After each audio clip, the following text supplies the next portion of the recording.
Good afternoon, everyone. We will be continuing with the chapter of alcohol, phenol, and ether with the chemical reactions for phenol. So, for aromatic compounds, we study electrophilic substitution reactions. The first is halogenation on phenol. In the presence of excess bromine, we get 2,4,6 tribromophenol. Since phenolic group is ortho-para-directing, we get halogen atoms at all the ortho and para positions. In presence of controlled bromination, we use carbon disulfide as a limiting reagent, which gives us para-bromophenol as the major product and ortho-bromophenol as the minor product. Next on, we get sulfonation, where we treat phenol with concentrated sulfuric acid to get SO3H group attached on the phenol. In all of these, the major product is the para one due to less steric hindrance and symmetry. In the presence for nitration, we use a mixture of nitric acid and sulfuric acid to get 2,4,6 trinitrophenols. If we want to get mononitrophenols, we use dilute nitric acid at room temperature, which gives us paranitrophenol as the major product and ortho as the minor one. The ortho and para isomers can be separated by steam distillation because orthonitrophenol is steam volatile due to intramolecular hydrogen bonding. The hydrogen bonding occurs between the oxygen atoms of nitrogen and the hydrogen of the phenolic group, which leads to its steam volatile nature, whereas paranitrophenol is less steam volatile due to intermolecular hydrogen bonding, which is stronger as compared to intramolecular. You can see their hydrogen bondings in the above diagrams. Next, we have the Riemann-Tiemann reaction. It occurs in the presence of CHCl3 and aqueous NaOH. It goes by this particular mechanism, and the final product of the reaction is salicylaldehyde. It is an extremely important reaction, multiple times repeated in the board examination. Its mechanism is not in your syllabus, but it follows an electrophilic mechanism of dichlorocarbene. In the presence of CCl4 and aqueous NaOH, you get salicylic acid. This reaction is known as coal-base reaction. Here are the different pathways which can be used for coal-base synthesis.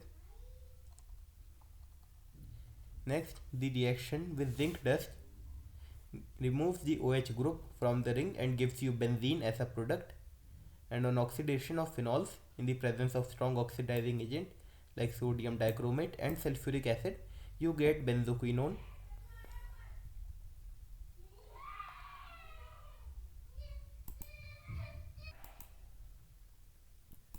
Now here are some terms related to alcohol. Rectified spirit is 9.5% ethyl alcohol with water. It is an azeotrope which boils at 74 degrees Celsius. Absolute alcohol contains no water, that is 100% of ethyl alcohol. It is used in the quicklime process and azeotropic method. Methylated spirit occurs at 4 to 5% concentration and is poisonous. Some commercially important alcohols are methanol, which is a colorless liquid, and it is known as wood spirit because it is obtained by the destructive distillation of wood. It is highly poisonous in nature and small amounts can be hazardous. Ethanol is a colorless liquid similar to methanol. It is used in alcoholic beverages and produced by fermentation of sugar with yeast. This is also unfit to drink. The ones which is consumed is highly diluted.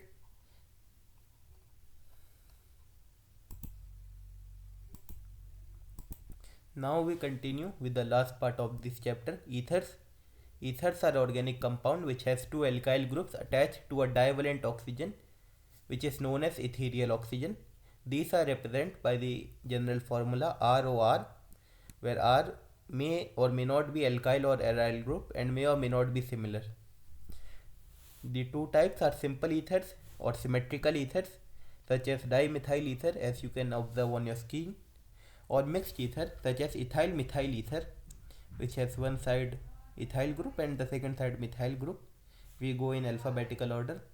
These are functional isomers of alcohol because they can exhibit chain isomerism.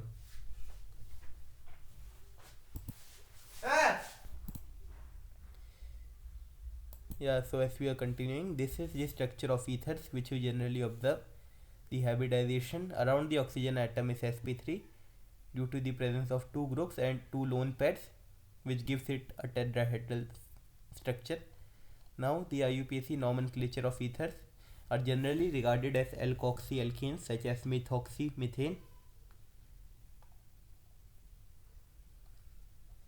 Now, preparation of ethers. This is a very important reaction which also comes in the form of a mechanism, dehydration of alcohols.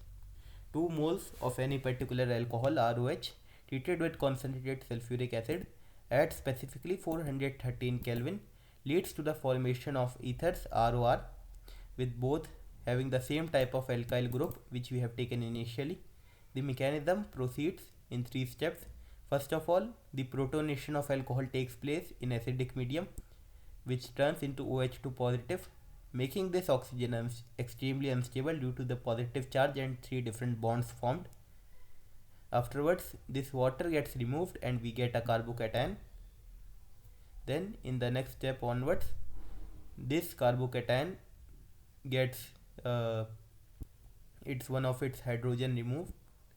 Sorry, this carbocation attaches the second molecule of alcohol present here, and this leads to the formation of this structure. Again, since this oxygen atom is unstable due to the positive charge and 3 different bonds, the hydrogen atom loses its pair of electron and moves out of here as hydronium ion, and oxygen is stabilized and we get the final product as ether. Now, the major reaction which is used in ether synthesis is Williamson's ether synthesis, extremely important for your board examination point of view. This can only be done with the help of primary alkyl halides when they react with sodium alkoxides, which give ether, whereas tertiary alkyl halides give alkene due to steric hindrance, and they start to follow elimination mechanism rather than substitution. The reaction proceeds in such manner. It can work for aliphatic and both aromatic, and using this we can also form alkoxybenzene. If the R group here is methyl, then it is commonly known as anisole, which is a common ether. Now, talking about their physical properties, they are polar but insoluble in water. They have low boiling points than alcohol due to bulky groups on their side, and they do not form hydrogen bonding with water. Dimethyl and ethyl ether both are gaseous chemical reactions. They give reaction with HX. Generally in the board examination, X halogen is used as iodine here, so reaction with hydrogen iodide is common. ROR reaction with HX yields you alkyl halide and alcohol depending on the structure and a set of rules, such as if we have an aromatic ether here, if we use CH3 in the place of R with HX, we get phenol and alkyl halide. Ethers with 2 different alkyl groups are also cleaved in the same manner and results in the formation of primary halide by SN2 mechanism. The reactivity of hydrogen halides is Hi, HBr and HCl, because the larger the halogen, the better the leaving group ability. If one of the alkyl groups is tertiary, then we will be forming a tertiary halide by SN1 mechanism due to its stability.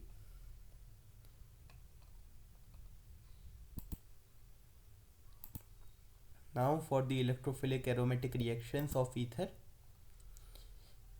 With Br2 in carbon disulfide, we have read it in phenol also, it is a limiting reagent. So it gives ortho and para products, with para as the major product. We are using anisole as our aromatic ether here. In the combination of concentrated nitric acid and sulfuric acid, it gives nitroanisole, major being the para one. And when we try Friedel-Crafts acetylation on it, CH3COCl, this Cl atom gets attracted to the Lewis acid since it is electron deficient, and we get an acetyl group as an electrophile which attaches to the aromatic ring. Similar case occurs in the Friedel-Crafts alkylation. and we get respectively para products as the major one.